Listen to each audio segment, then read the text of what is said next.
How would you see the role of the individual in society in the future? Are you optimistic about it?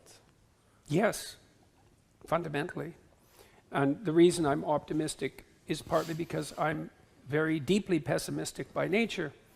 And I've looked at a very large number of terrible things, both in my studies and in my personal life and in my private practice.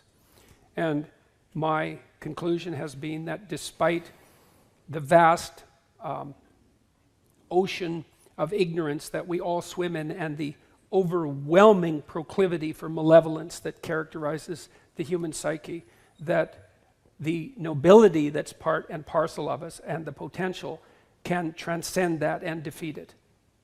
And so it's very dark, but there's something very bright at the bottom. And so I'm very optimistic about that, and that's part of the reason that that I wrote the book that I wrote, but also that I'm touring around the world, talking to people about adopting something approximating a vision that's noble and worthy, and setting their speech straight and getting their lives together and shouldering the responsibility of the world in a manner that's good for them and their family and their communities, and to think about that as an aspirational goal that provides them with the meaning to offset the tragedy of their life.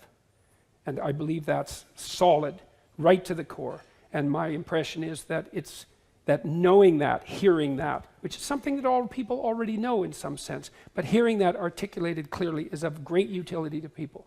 And every time someone comes up to me, and this happens very often, multiple times a day, no matter where I am, and someone comes up to me and says, excuse me, are you Dr. Peterson?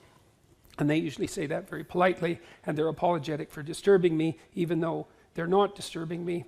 They say, look, I was having a rough time a couple of years ago, addicted, alcoholic, lonesome, disturbed in my personal relationships.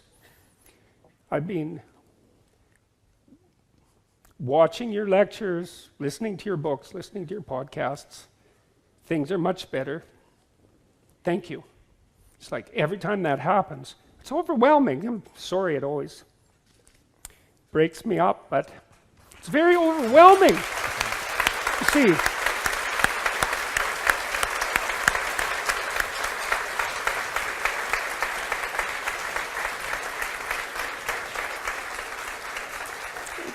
it's very overwhelming to have strangers come up and tell you things that they won't tell people that are close to them. You know, it indicates that they trust, that there's a trust there, that's a deep trust, because the people who are doing this, they come up and tell me that because they're very pleased about it, but also because they know that I'll be pleased about it. And I am overwhelmingly pleased about it. And so, and for me, every time I hear something like that, that's a victory. You know, I studied the structure of totalitarianism for a very long time and became a very firm believer in the idea of good and evil. And I do believe that the most appropriate way to conceptualize the nature of human experience is as a battle between good and evil. And I think it's a very serious battle because the evil is very dark and very terrible. And every time I see someone who has reoriented themselves in an upward direction, then I regard that as part of what defeats that terrible malevolence and bitterness. And I believe that the fundamental doctrine that each individual is a center of creation, I believe that to be literally and metaphorically true. And I also believe that each of us participate in the process of transforming what could be into what is, and that we do that as a consequence of our ethical choices, and that we shape the world as a consequence of that. And so then when I hear someone come up to me and say, look, you know, I've done everything I could in the last while to put myself together, and it's much less dark around me, I think. That's one more major victory on the bitter road uphill. Thank you very much. Okay, thank you very much.